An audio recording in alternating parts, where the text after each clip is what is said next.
Hello students, welcome back to my channel SQL mathematics students. हम पढ़ रहे हैं इंटीग्रल इक्वेशन। ये है आपका paper 4।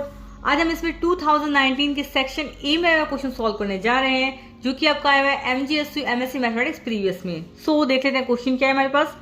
Show that the function gx is equal to 1 minus x is the solution of the equation 0 to x e to the power x minus t gt dt is equal to x। ठीक है। So students, इस प्रकार के question में हम क्या करते हैं, लेफ्ट हैंड साइड लेकर चलते हैं और राइट हैंड साइड प्रूव कर देते हैं। ठीक है।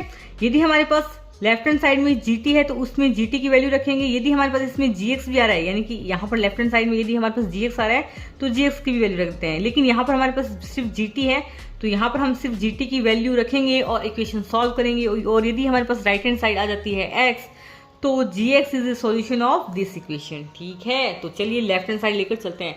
तो सबसे पहले हमें क्या दे रखा है वो तो लिख लेते हैं। तो ये हमें गिवन इक्वेशन दे रखी है। ओके। तो देखिए स्टूडेंट्स, ये हमारे पास है गिवन इंटीग्रल इक्वेशन। हमें gx की वैल्यू दे रखी है 1 माइनस एक्स। ठीक है। यहाँ student g is function of x, तो gt की वैल्यू कैसे निकालेंगे। यहाँ पर जो हमारे पास x है उसकी जगह आप रख देंगे t। ठीक है। तो हमें मिल जाएगा क्या, gt। तो then gt is equal to 1 minus T. यहाँ पर जहां भी x है उसकी जगह आप रख देंगे t। तो स्टूडेंट्स, यहाँ पर x की जगह आप रखेंगे t is equal to 1 minus X की जगह आप रख देंगे t। तो ये हो जाएगा gt is equal to 1 minus T. ठीक है। ओके। तो स्टूडेंट्स, ये आ गई हमारे पास gt की वैल्यू। ठीक है। Now substituting the function gt is equal to 1 minus T in left hand side of the given equation we have. ठीक है स्टूडेंट्स, यहाँ पर जो हमारे पास लेफ्ट हैंड साइड थी इसमें हमने gt की वैल्यू रख दी है। तो ये हो गया हमारे पास 0 to s e to the power x minus T. यहाँ पर gt की वैल्यू हमने रख दी 1 माइनस टी gt। ठीक है। अब यहाँ पर हमने e to the power x minus t की पहले 1 से मल्टीप्लाई की, तो ये हो गया हमारे पास e to the power x minus t dt। और इंटीग्रेशन को हमने सेपरेट कर लिख दिया। ठीक है। इंटीग्रेशन को हमने क्या किया, सेपरेट करके लिख दिया ताकि कैलकुलेशन में इजी रहे। तो ये हो गया हमारे पास 0 to s e to the power x minus t dt है ना।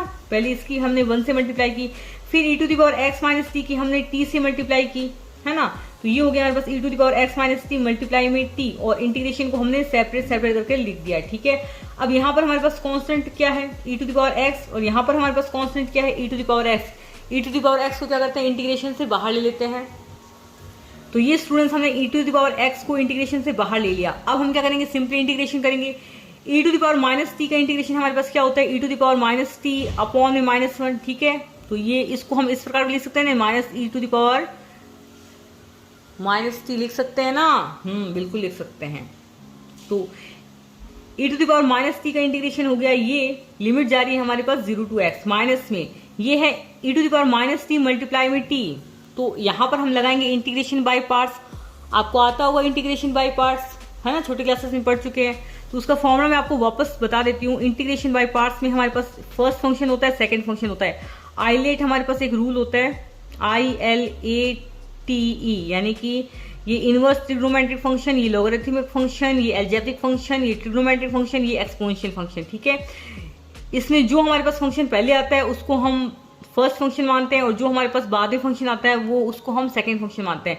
तो यहाँ पर अलजेब्रिक फंक्शन है t और ये एक्सपोनेंशियल फंक्शन है e to the power minus t. तो यहाँ पर अलजेब्रिक फंक्शन t को हमने फर्स्ट फंक्शन माना है, e to the power minus t को हमने सेकंड फंक्शन माना है।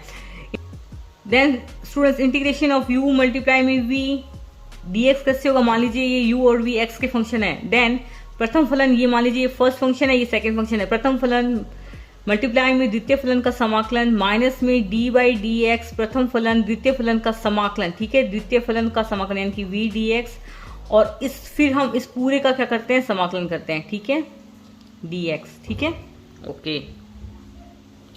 तो देखिए कैसे करेंगे इसको। प्रथम फलन, तो ये प्रथम फलन है। ठीक है। t, इस माइनस को मत लीजिएगा, ये देखो प्रथम फलन मल्टीप्लाई में द्वितीय फलन का समाकलन। द्वितीय फलन का समाकलन हमारे पास क्या होता है, e to the power minus t का इंटीग्रेशन हमारे पास क्या होगा, माइनस में e to the power minus t, है ना।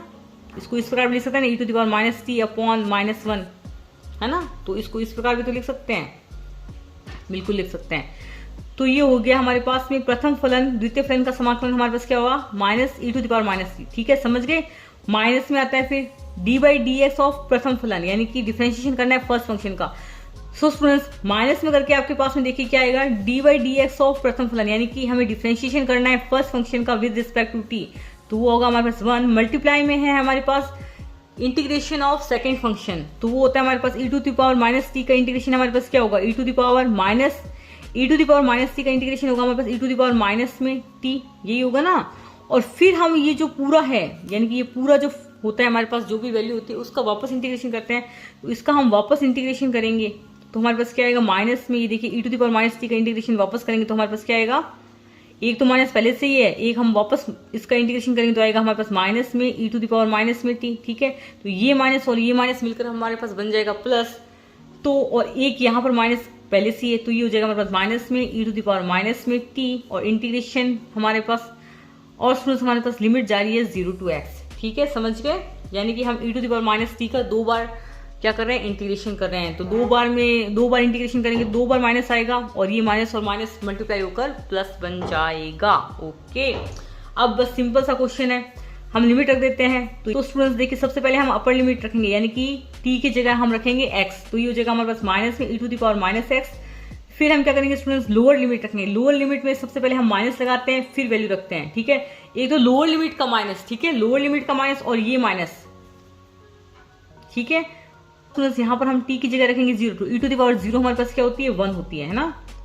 तो देखिए लोअर लिमिट का माइनस और ये वाला माइनस मिलकर बन जाएगा प्लस, तो यहाँ पर आएगा माइनस में e to the power minus x plus का 1, ठीक है। किस प्रकार प्लस आया, ठीक है, लोअर लिमिट का माइनस और ये वाला माइनस मिलकर बन जाएगा हमारे पास प्लस, ठीक है। तो इस प्रकार ये आएगा माइनस में e to the power minus x plus 1, minus में e to the power x, ठीक है।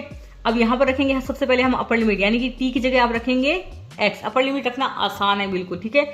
जहां जहां t है वहां पर x रख देंगे तो ये हो जाएगा माइनस में x e to the power minus x, ठीक है। t की जगह x रखते हैं, माइनस में e to the power minus x, ठीक है। लोअर लिमिट में हम क्या करते हैं, लोअर लिमिट लगाते हैं, फिर लगाते हैं माइनस, ठीक है। जैसे अपर लिमिट रख दी, ठीक है, ये आ गया कुछ वैल्यू, फिर माइनस करके लोअर लिमिट लगाते हैं, तो लोअर लिमिट लगाएंगे 0, ठीक है। तो यहाँ पर t की जगह आप 0 रखेंगे तो पहली वैल्यू आएगी आपके इसमें 0, फिर माइनस में ये वाला माइनस, ठीक है। e टू द पावर क्या होगा, t की जगह आप 0 रखेंगे तो e to the power 0, e to the power 0 हमारे पास क्या होता है, 1 होता है। तो ये वाला माइनस अंदर जाएगा तो क्या बन जाएगा, प्लस बन जाएगा ना ये। तो स्टूडेंट्स ये वाला माइनस इस माइनस 1 के साथ मल्टीप्लाई होगा तो क्या बन जाएगा, प्लस का 1। तो ये हो गया हमारे पास प्लस का 1, ठीक है, सिंपली। देखिए स्टूडेंट्स, इस e to the power x को अंदर भेज दीजिए, यानी कि इस e to the power x की इसके साथ मल्टीप्लाई कीजिए, e to the power x की इसके साथ मल्टीप्लाई कीजिए।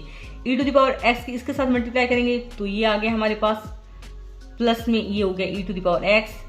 माइनस में है, देखिए स्टूडेंट्स, ये माइनस और ये माइनस मिलकर बन जाएगा, माइनस अंदर जाएगा ना, तो ये माइनस और ये माइनस मिलकर बन जाएगा प्लस, है ना। माइनस की माइनस के साथ मल्टीप्लाई करते प्लस ही आता है। तो स्टूडेंट्स ये माइनस और ये माइनस मिलकर बन जाएगा प्लस, तो ये हो जाएगा x e to the power x multiply में e to the power minus x, फिर माइनस, तो फिर हमारे पास माइनस माइनस ये प्लस हो जाएगा, अंदर भेजेंगे तो फिर हो जाएगा e to the power x multiply में e to the power minus x, फिर हम इसके साथ मल्टीप्लाई करेंगे तो हमारे पास आ जाएगा माइनस में e to the power x। तो ये e to the power x और e to the power minus x क्या होता है, पता नहीं क्या होता है। तो ये प्लस का e to the power x multiply में e to the power minus x, और ये माइनस का e to the power x multiply में e to the power minus x, तो ये दोनों कैंसिल हो जाएंगे, ठीक है। ये प्लस का e to the power x, ये माइनस का e to the power x। यहाँ पर स्टूडेंट्स देखिए x के साथ मल्टीप्लाई में हो रहा है e to the power x multiply में e to the power minus x। तो मैं आपको बताना चाहती हूँ, जब आधार समान हो तो घाते जुड़ जाती है ना। आधार समान हो तो घाते मतलब पावर, आधार समान हो तो घाते जुड़ जाती है, यानी कि इसको हम इस प्रकार भी लिख सकते हैं e to the power x minus x। तो ये x माइनस x, तो e टू द पावर ये 0 हो जाएगा, और e टू द पावर 0 हमारे पास क्या होता है, 1 होता है। तो ये x के साथ मल्टीप्लाई में हो रहा है 1। तो स्टूडेंट्स हमारे पास वैल्यू क्या आ रही है, कटपुटा के सारी की सारी x आ रही, ठीक है। हमारे पास वैल्यू आ रही है x, जो कि हमारे पास क्या थी, right hand side. Then students gx is equal to 1 minus x is the solution of the given integral equation, ठीक है। सो स्टूडेंट्स हमने प्रूफ कर दिया है LHS is equal to RHS। Thanks for watching this video by S Goel mathematics. Thank you.